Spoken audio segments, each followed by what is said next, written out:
अमरकंटक मंदिर से 6 किलोमीटर की दूरी पर दुर्गा धारा है, जहां पर दुर्गा मंदिर स्थित है। पास ही में एक खूबसूरत जलप्रपात भी है।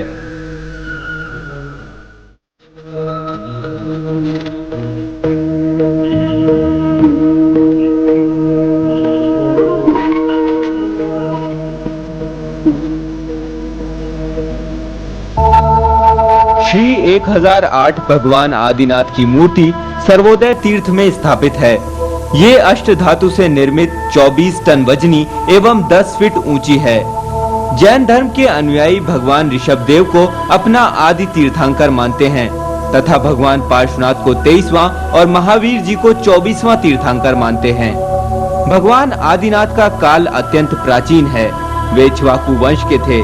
वे अयोध्या के शासक नाभि के पुत्र थे। उनकी माता का नाम मेरु देवी था। ऐसा कहा जाता है कि उन्होंने लोगों को कृषि का कार्य सिखाया। कुछ वर्षों तक शासन करने के पश्चात वे इलाहाबाद चले गए। वहां उन्होंने तपस्या कर पूर्ण ज्ञान प्राप्त किया। इसके बाद उन्होंने विभिन्न ग्रामों में जाकर अपना उपदेश दिया। वे अपने उपदेश में सदाचार, अहिंसा, तपस्या पर विशेष बल देते थे। नर्मदा मंदिर के पास स्थित पुरातात्विक दृष्टिकोण से महत्वपूर्ण मंदिरों के समूह अपनी वास्तुकला के कारण बरबस ही ध्यान खींचते हैं। ये मंदिर 10वीं शताब्दी के बने हैं। इन्हें कलचुरी वंश के राजाओं ने बनवाया था। विष्णु मंदिर में विष्णु जी की 2 मूर्तियां हैं। यह अति सुंदर हैं। यह काले पत्थर से निर्मित हैं और इनमें विष्णु जी के सारे अवतार हैं।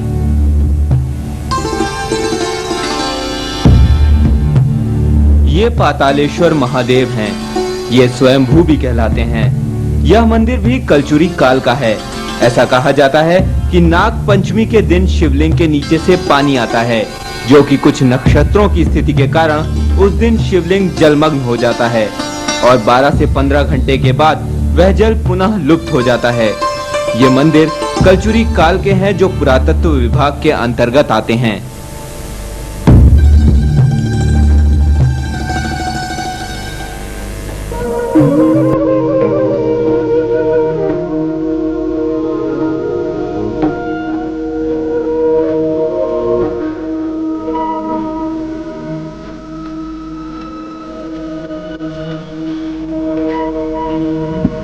अमरकंटक के दक्षिण दिशा में 1 मील की दूरी पर सोनमुड़ा स्थित है। पहाड़ी के सामने एक व्यू पॉइंट है, जहां से वादियों को देखने के लिए लोहे की रेलिंग लगी है, जहां से विहंगम दृश्य बड़ा सुहावना लगता है।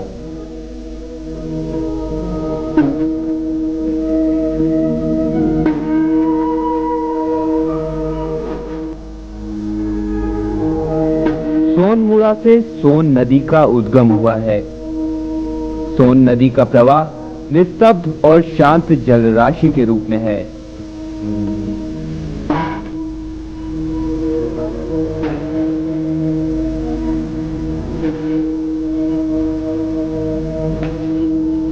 यहाँ काले मुंह के बंदरों की बहुतायत है। ये लोगों का ध्यान अपनी ओर खींचते रहते हैं।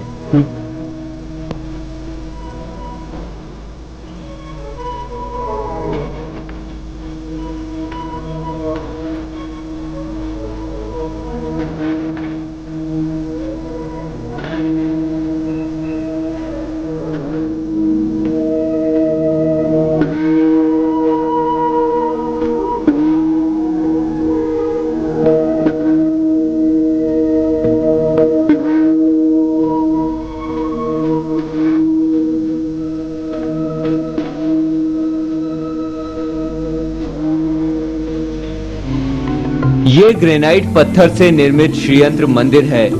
इसके सामने की विशाल मुखाकृतियां कला के बेजोड़ नमूने हैं।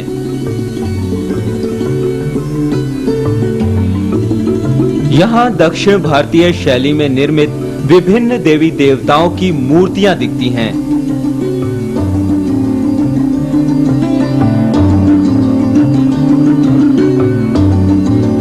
श्रीयंत्र भारतीय संस्कृति एवं ज्योतिष में महत्वपूर्ण स्थान रखता है। श्री यंत्र की पूजा एवं स्थापना से श्री समृद्धि एवं लक्ष्मी का निवास माना गया है। अमरकंटक के नर्मदा मंदिर से पूर्व दिशा में माई की बगिया स्थित है। कहते हैं मां नर्मदा का बचपन यहाँ व्यतीत हुआ था।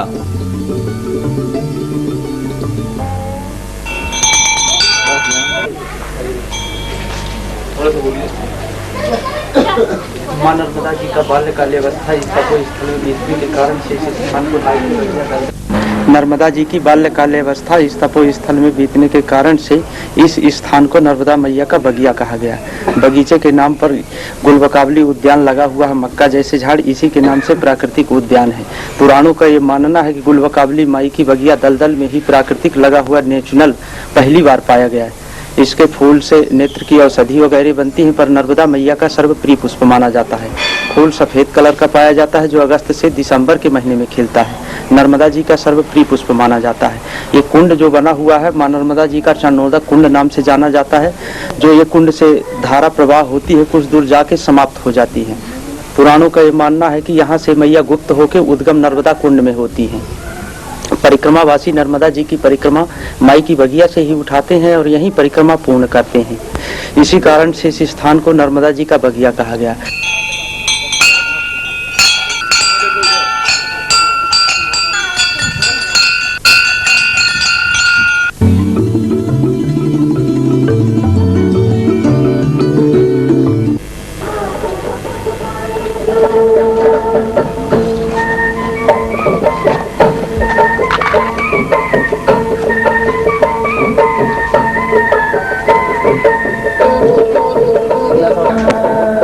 माई की बगिया से वादियों के विहंगम दृश्य देखते हुए हम आगे बढ़े।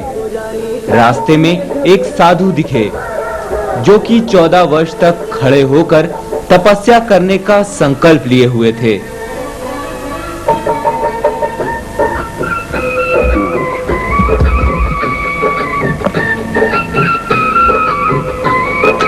हमने वहां रुककर जिज्ञासावश उनकी साधना के विषय में कुछ प्रश्न पूछे। स्वामी जी, आप ये कब से खड़े होने की साधना कर रहे हैं? खड़े होकर के कब साधना कर रहे हैं? वैसे तो पहले थोड़ा थोड़ा शौक था हमको, जैसे ऋषि लोग आते थे 40 दिन तपस्या करते थे तो हमारा दिल करता था जो भाई ऐसे जवान साधु तपस्या कर रहे हैं क्या हम नहीं कर सकते। तो अनायास एक दफा हम 41 दिन के लिए गांव में खड़े हो गए और गांव वालों ने हमको खड़ा कर दिया। जेठ का महीना था, कुछ बारिश की वो थी, लेकिन डर की वजह से जब हम शुरुआत में खड़े 41 दिन तक शरीर तो हमारा जरूर फटने के ऐसा होगा कि जिससे मानो कि ये दिखा संसार में कुछ नहीं है, ताकि भगवान भी नहीं एक दफा ये दिखने लगा। लेकिन जब मेघ बढ़कर इंद्र देवता बरसे उन्हीं दिनों से हमको ये खड़े रहने की साधना जो है ऋषि मुनियों ने किया है, हमारे 9 84 सिद्धों ने भी किया है। जैसे हमारी गद्दी बहुत पड़ती है, नांगों के धुने से अस्तल भौर, फिलहाल पर चांदनाथ जी राजमान है। उससे पहले बाबा मस्तनाथ जी का परिवार था, उसके अंदर 2 धुनियां हैं, एक राज करने की, एक तप करने की।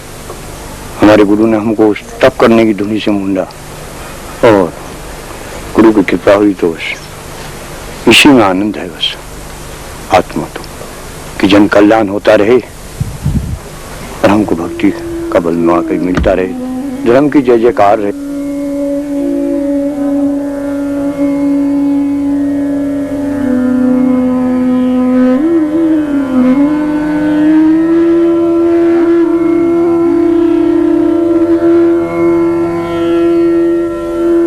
अमरकंटक में कल्याण आश्रम, बर्फानी आश्रम जैसे बहुत से आश्रम संचालित हैं। यहाँ धर्म, अध्यात्म, योग साधना की जानकारी, मानव को जीवन जीने की कला, सत्संग आदि के व्यवहारिक ज्ञान से मानव जीवन लाभान्वित होता रहता है।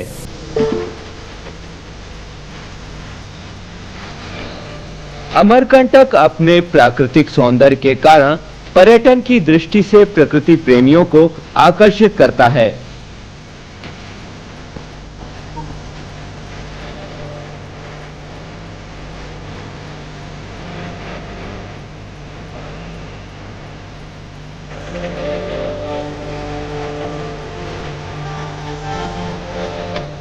तपोभूमि होने के कारण यह स्थान उच्च आध्यात्मिक ऊर्जा से स्पंदित है। यह पुण्य तीर्थ युगों युगों से प्राकृतिक सौंदर्य एवं श्रद्धा का संगम स्थल है।